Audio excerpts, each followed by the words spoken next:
वर्ग 10 फिजिक्स अध्याय 1 प्रकाश का प्रवर्तन। प्रकाश एक तरंग है, अनुप्रस्थ या विद्युत चुंबकीय तरंग। प्रकाश तरंगे गमन करती है, तो प्रकाश तरंगे सरल सीधी रेखा में गमन करती है।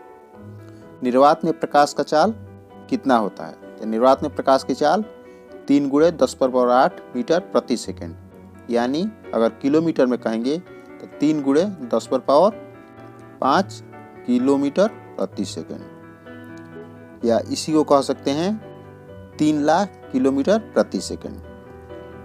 किस माध्यम में प्रकाश का चाल सबसे अधिक होता है? तो निर्वात में प्रकाश की चाल सबसे अधिक होता है।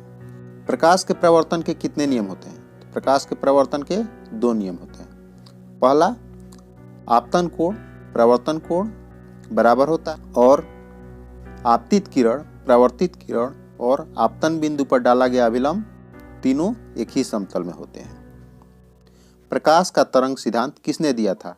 हाइगेज ने। प्रकाश का कोण सिद्धांत किसने दिया था? न्यूटन ने। प्रकाश का चाल सबसे कम किस माध्यम में होता है? तो ठोस माध्यम में। गोलीय दर्पण किसका भाग होता है? तो गोलीय दर्पण किसी खोखले या गोले का भाग होता है। गोलीय दर्पण कितने प्रकार का होता है? तो गोलीय दर्पण 2 प्रकार का होता है, अवतल दर्पण और उत्तल दर्पण। अवतल दर्पण की फोकस दूरी और वक्रता त्रिज्या होती है। अवतल दर्पण का फोकस दूरी और वक्रता त्रिज्या ऋणात्मक होती है। उत्तल दर्पण की फोकस दूरी एवं वक्रता त्रिज्या होती है, तो उत्तल दर्पण की फोकस दूरी और वक्रता त्रिज्या धनात्मक होती है। अवतल दर्पण में बना प्रतिबिंब होता है, तो काल्पनिक, सीधा और वास्तविक उल्टा।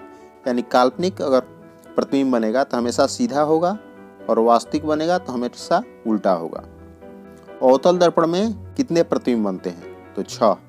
उत्तल दर्पण में कैसा प्रतिबिंब होता है? तो काल्पनिक, सीधा और छोटा। उत्तल दर्पण में कितने प्रतिबिंब बनते हैं? तो उत्तल दर्पण में 2 प्रतिबिंब बनते हैं। समतल दर्पण में कैसा प्रतिबिंब बनता है? तो समतल दर्पण में काल्पनिक, सीधा एवं वस्तु के बराबर। गोलीय दर्पण के ज्यामितीय केंद्र को क्या कहते हैं? ध्रुव।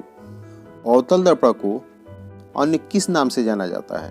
तो अभिसारी दर्पण के नाम से। और वहीं उत्तल दर्पण को अगर पूछे तो अपसारी दर्पण के नाम से। उत्तल दर्पण का फोकस कैसा होता है? काल्पनिक। अवतल दर्पण का फोकस कैसा होता है? तो वास्तविक। उत्तल दर्पण का फोकस कैसा होता है? काल्पनिक। दर्पण सूत्र होता है तो 1/v + 1/u = 1/f। UVF किसका संकेत है?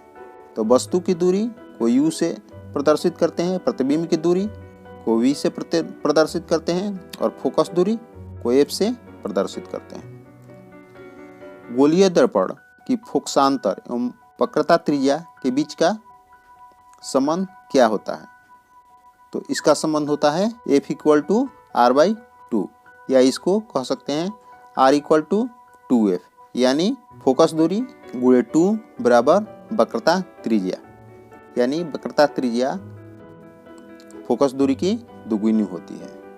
वास्तविक प्रतिबिंब होता है हमेशा उल्टा, वहीं काल्पनिक प्रतिबिंब हमेशा सीधा होती है। कार के अग्रद्वीप में किसका उपयोग होता है? तो अवतल दर्पण।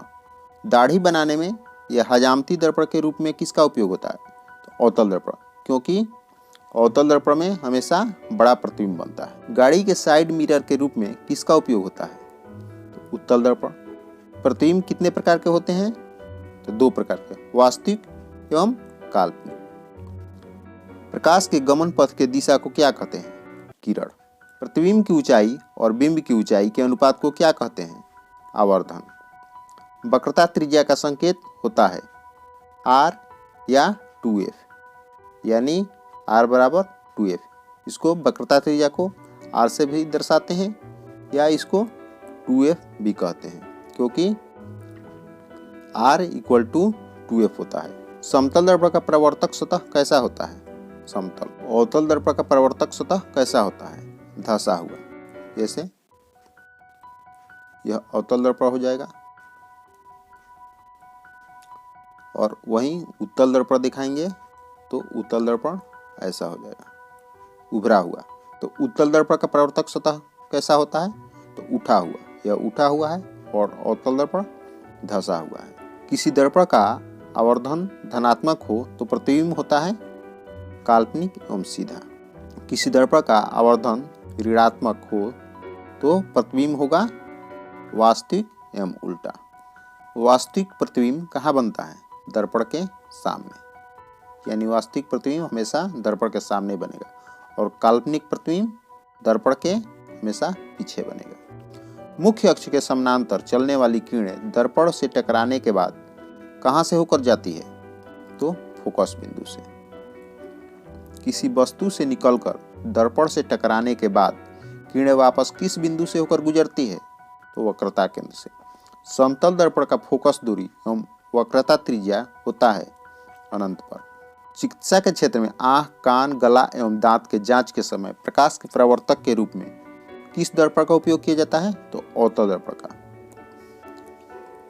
क्योंकि अवतल दर्पण से हमेशा बड़ा प्रतिबिंब बनता है। दर्पण के सामने रखे वस्तु का प्रतिबिंब होता है ऋणात्मक। गोलीय दर्पण की फोकस दूरी वक्रता त्रिज्या की होती है आधी, क्योंकि R बराबर 2F होता है।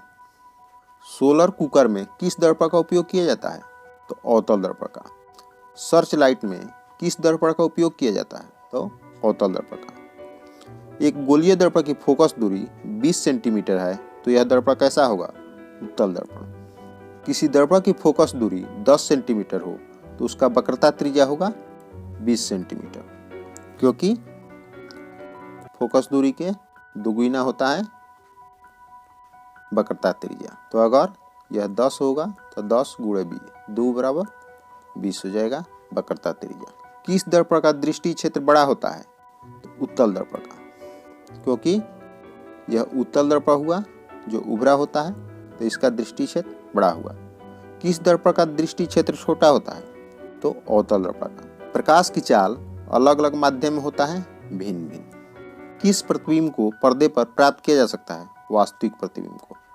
किसी वाहन का पार्श्व दृश्य देखने में किस दर्पण का उपयोग किया जाता है? तो उत्तल दर्पण का।